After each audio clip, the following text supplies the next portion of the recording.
Hey guys, what's up everybody? I am Felrus. Welcome back to the channel and thank you for joining me to play some Raid Shadow Legends today. Guys, today we have another unique strategy to conquer Doom Tower using unique and underrated champions. So this was how I cleared Magma Dragon last night on stream, actually. We did this on stream. Everybody helped me put this team together.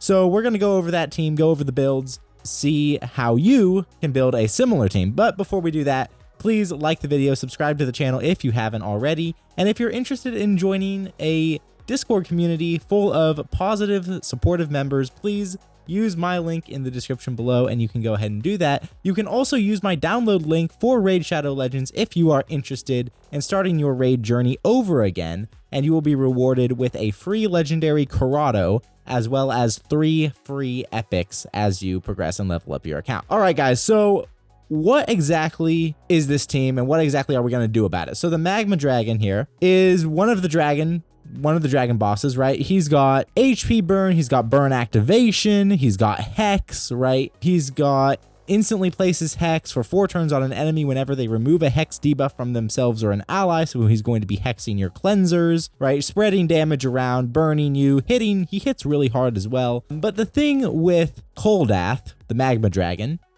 is that he can be provoked. So I set up a team here around that, okay? So I've got the fan favorite Korugar Deathbell here. He's going to be coming in to heal us up, to protect us, to cleanse us, all that kind of stuff. Elva here is going to have a speed aura. She's going to make us go faster. She is going to make us tankier, you know, heal us, block debuffs, all that kind of stuff. Got Bodel here. He puts out 2 poisons. He's got a full cleanse. He's got heals. And then I have Corvus, who also has a ton of poisons. And then Contra. And Contra the Cyclone is really what makes this team work, guys. So let's take a look at Contra here. First of all, she looks cool, right? Very barbarian-like, very cool champion, right? I have her built in speed, perception, pinpoint, and 1 piece of protection here. Basically, she's a support champ. She's a debuffer, so we want speed and accuracy on her. Here are her stats, right? 38k HP, 3.5k defense, 246 speed, bit low on the speed there, and then 431 accuracy, good accuracy from Contra. But what does she do? What is this champion bringing to the table? On the A1, double hit. Each hit has a 40% chance of stealing 1 random buff from the target.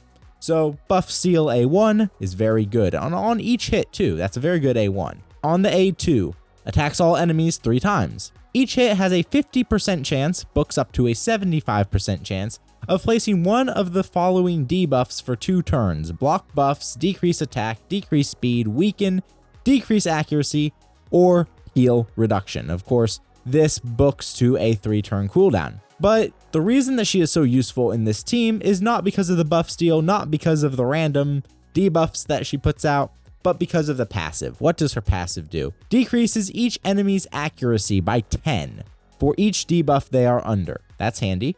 This champion will receive 4% less damage for each debuff on the attacker, then heals this champion by 1,250 HP each time a debuff expires on an enemy, then has a 75% chance of placing Provoke for 1 turn on enemies under 5 or more debuffs at the start of this champion's turn. This champion can place debuffs on weak hits, guys. That is a really bulky passive. So let's break that down a little bit better so that y'all can understand. So she's going to make herself tankier, she's going to heal herself, and she's a very, very good provoker. So what we need on this team is to enable the provoke, because the Magma Dragon can be provoked, then he'll only use his A1 on her specifically, right? And she's going to, of course, be able to tank a lot of damage because of the damage negation. So we need to bring a lot of debuffs. Well, that's where Bodel and Corvus come into play. The easiest debuffs to place are poison debuffs. So Bodel is going to bring 2 poison debuffs here on the A2, and Corvus is going to bring 4 poisons on his A3 and also a poison sensitivity. So Corvus could do this himself, but he's not booked, so we need another poisoner to make sure that the dragon stays provoked from Contra's passive. All right. Now, we also don't have much damage in this team, so the poisons from Bodel and the poisons from Corvus are going to act as our damage, and we're going to basically just poison the dragon into oblivion. Corvus here also has a decrease attack A1, so that Contra will be receiving even less damage than she normally would based on how tanky this passive makes her. All right, and then of course, Korugar and Elva are just fail safes to make sure that this works so that we don't lose anybody, all that kind of stuff so that we can reliably clear the stage. Now, this team does work on the highest level of Magma Dragon. So let's see what this team can do. All right, we're going to start the battle here. Right, Baudel also putting out some healing. That's very nice as well. Okay, Elva goes first. She's going to buff. Baudel is also going to buff, and then Corvus is going to stick out a ton of poisons. As you can see, those provokes are already landing from Contra, so Contra is also going to control the waves for us, make sure we can do whatever it is that we need to do. Corvus increasing that buff duration so that everyone's basically guaranteed to die from poison at this point, right? They're just stacked with poisons, and that is the power of this team. It's really good for clearing the waves because of all the AoE poison, and it's really good for killing the boss because of the provoke, because of the healing, the added tankiness from Korugar, right? The added tankiness from Elva, from Contra. As you can see, that Duchess was hitting Contra for about 179.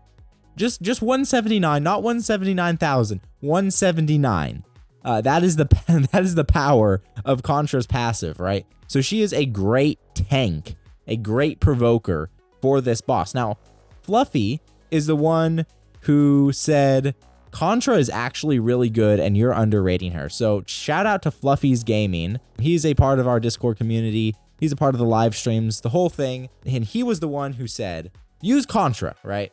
I made a joke about Contra and he was like, no, actually, she's really good. So I took his word for it. And here we are using Contra, actually making a video about Contra. And she is about the last person I ever expected to make a video on, guys. So here we are, we have cleared the waves, and now it's time to get on to the boss. So Elva's going to be putting out those continuous heals, Baudel's going to be putting out continuous heals and poisons.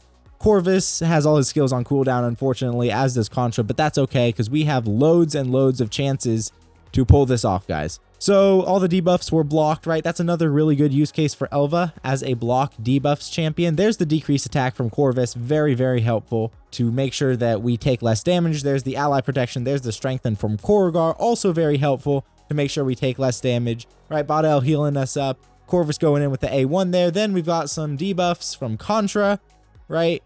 And she only landed block buffs, and that's okay. She doesn't really need to land any debuffs for this comp, right? That's done by everybody else. Right, and now we've got some increased duration, and there's the provoke. There's the provoke from Contra on her passive. That's not even a hit, by the way. But if it was, she could land debuffs because she can place debuffs on weak hits. And there's some even more poisons, right? That means more damage. That means we're killing the boss faster. Contra is getting more turns, which means we can provoke. There we go. The Magma Dragon hit for 3.4k on Contra. That damage negation is putting in the work, guys. That decrease attack is putting in the work. All this kind of stuff. There's another provoke from the passive. We want her nice and fast. Ideally, we want her faster so that she can land the provokes more often because it is a only 75% chance to land, guys. So you want her probably ideally around 300 speed. I think a 300 speed Contra would be quite good. But you put her in what gear you have, right? If you're earlier game and she's one of your first legendaries like she was mine, you know, you put her in the best gear you've got for provokers and you just let her work from there, right? You can't have everything in this game, right? But if you have the ability to build a Contra well, you absolutely should. Now, guys, this is going to be pretty slow, but you see what the concept is here. So I'm just going to let this run and we'll come back to you at the victory screen. All right, guys, here we are coming at the end of the fight. And I just wanted to say that even if Contra doesn't land her provoke, or whoever your provoker is doesn't land their provoke, you should run a tanky enough team. And we do run a tanky enough team that we can tank a couple hits that are not provoked. So Korugar having the ally protection with the strengthen, right? Elva having the healing, all that kind of stuff.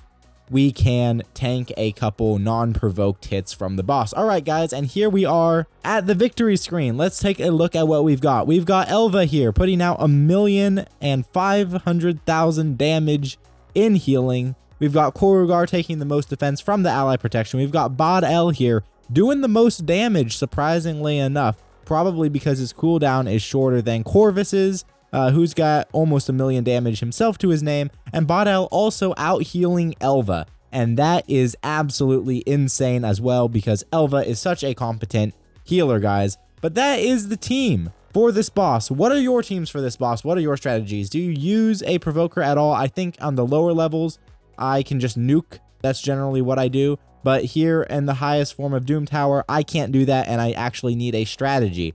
So Contra the Cyclone, incredibly niche champion, probably needs a buff in my opinion, but a very useful champion for the Magma Dragon for that boss fight, guys. Once again, we've got her in speed, perception, and pinpoint. Speed and accuracy being the most important stats on her, and she has this absolutely bonkers passive, guys. So let me know your thoughts in the comments below. Do you think Contra the Cyclone is worth using at all? Do you think she needs a buff? What kind of buff would you like to see, guys? Once again, if you are interested in starting a new Raid Shadow Legends account, use my link in the description below to be rewarded with a free legendary champion, Corrado, as well as 3 free epics as you level up your account, guys. Thank you for watching. I have been Felrus, and I will see you in another video.